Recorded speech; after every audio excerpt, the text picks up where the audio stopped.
গত বৃহস্পতিবার থেকে শুরু হয়েছে হিন্দু ধর্মাবলম্বী মানুষদের অনেক বড় একটা মেলা, রথের মেলা। তো বৃহস্পতিবার বিকাল 5টায় রথ টেনেছিল আর তারপর থেকেই শুরু হয়ে গেছে মেলা। তার বেশ কয়েকদিন আগে থেকে কিন্তু দোকানপাট সব সাজাচ্ছিল। আর আমি গিয়েছিলাম সেই দিন এই মেলাটি দেখার জন্য গত শনিবারে। তো আগামী বৃহস্পতিবার পর্যন্ত কিন্তু এই মেলাটি চলবে। আমি প্রায় প্রত্যেকবারেই যাই। আপনারা কে কি মনে করবেন জানি না, হয়তো কেউ খারাপ মনে করতে পারেন, হয়তো বা কেউ ভালো মনে করতে পারেন, বাট আমার খুব ভালো লাগে এই মেলাটায় গেলে। আমি মনে হয় আমি আমার শৈশবে ফিরে গিয়েছি, কারণ আমি মেলাতে যেতাম বাবার সাথে ঘুরতে। আমার বাবা আমাকে নিয়ে যেত। তো আব্বার সাথে মেলাতে যাওয়ার স্মৃতি রয়েছে অনেক অনেক। আব্বার সাথে আমি বিভিন্ন মেলায় গিয়েছি, বিভিন্ন জায়গায় ঘুরতে গিয়েছি।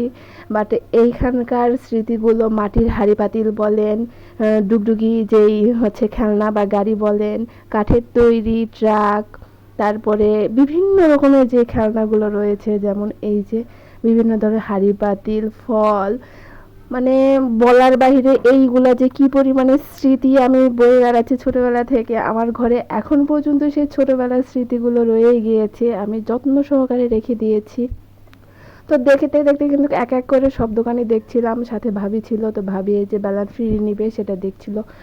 ফ্রিটা অনেক সুন্দর, অনেক মজবুত ছিল। এটির দাম চেয়েছিল 150 টাকা। তো সেটাই আমরা দেখছিলাম যে নিব কিনা। দেখতে দেখতে পাশে এই জিনিসটা চোখে পড়লো। তো ভাবি বলছিল এটা ইঁদুর মারার যন্ত্র। তো পরবর্তীতে দোকানি ভাই বলল যে না, এটা তাল হচ্ছে ঘুষনি বা তাল রস বের করার জন্য যে যন্ত্রটা সেইটা। আর পাশে একটা ছোট্ট কাঠের ঢেঁকি দেখেছিলাম আমরা। আমার ছোটবেলায় মনে আছে এখনো, আমার আব্বা আমাকে একটা ঢেঁকি বানিয়ে দিয়েছিল বিশাল এক সাইজের। মানে ওই সময়ে আমার কাছে অনেক বড় একটা সাইজ মনে হয়েছিল, কারণ ছোটবেলায় বড় জিনিস দেখলে তো বড় বড় মনে হবে, তাই না? তো ওই ঢেঁকিতে কিন্তু আমি বিভিন্ন রকমের হচ্ছে বিভিন্ন রকমের জিনিস আমি ঢেঁকিতে করেছিলাম। একসময় কাউন করেছিলাম, কাউন করে সেটা দিয়ে মা খিচুড়ি রান্না করে দিয়েছিল কাউনের। তো আর এই যে মেলা মানে কিন্তু চুড়ি, চুড়ি মানে কিন্তু কসমেটিকের দোকান। মেলা জুড়ে প্রত্যেকটা মেলাতেই বেশিরভাগই কসমেটিকের দোকানে কিন্তু ভরা থাকে। তো বিভিন্ন রকমের চুড়ি দেখছিলাম, যেখানে গেলে আমার মনটা আটকিয়ে যায়। আর এই মামার সাথে কথা বলছিলাম, মামা বলছিল মামা ভাগ্নে যেখানে বিপদ নাই সেখানে। আমি তার উল্টোটা বলছিলাম যে মামাকে, না মামা ভাগ্নে যেখানে আপদ আসে সেইখানে। তো সেটা নিয়ে কথা বলছিলাম আর ঘড়ি চশমাগুলো দেখছিলাম। আশেপাশে কিন্তু বেশিরভাগ দোকানেই আপনার হচ্ছে কসমেটিকে ভর্তি। আপনারা কে কে গিয়েছেন অবশ্যই জানাবেন কেমন লাগে আপনাদের এইগুলো মেলা ঘুরতে। আমার তো খুব ভালো লাগে। আর এই একটা দোকান দেখেছিলাম, কোয়ালিটিগুলো বেশ ভালো লেগেছিল, সেরকম দামও ছিল যে এই ধরনের কাঁকড়া বা প্রাইস এই দোকানে অনেকটাই বেশি। আর চুড়িগুলো ছিল মাশাআল্লাহ অসাধারণ। এই একটা মাত্র দোকানে আমি দেখেছিলাম কাশ্মীরি চুড়ি বা কাচের যেই চুড়ি এখন ভাইরাল চুড়ি বলা চলে, এই যে সেইগুলো। দাম কিন্তু 300 টাকা করে। এখনও দাম কিন্তু দোকানে কমে নাই, হাই লেভেলেই আছে। তো পাশে ছিল কিন্তু বিভিন্ন ধরনের রেশমি চুড়ি বা কাচের চুড়ি। আমি তো মন প্রাণ জুড়িয়ে যাচ্ছিল ওইগুলো দেখতে, কিন্তু জড়ি দেওয়া বলে আমি নিলাম না, তাছাড়া নিতাম।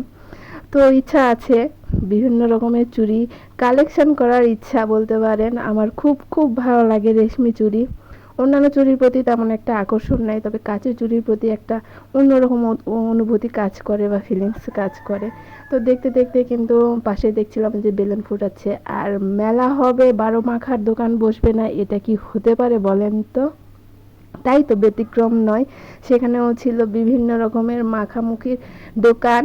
আবার পাশে ছিল একদম জিভে জল নিয়ে আসার মতো একটা দোকান। মেলা মানে কিন্তু এই দোকানগুলো একদম থাকবেই থাকবে। আমি যতগুলো মেলা ঘুরে দেখেছি এইগুলো মাস্ট থাকি। আর পাশে ওই যে দেখা যাচ্ছে একদম আপনার হচ্ছে ঘূর্ণি পাকের যে ইয়েটা, দোলনাটা, সেইটা আমরা ছোটোবেলায় এখানে খেলেছিলাম। সেটা হচ্ছে মাটির তৈরি ঘোড়া ছিল, হাতি ছিল, সেইখানে উঠেছিলাম।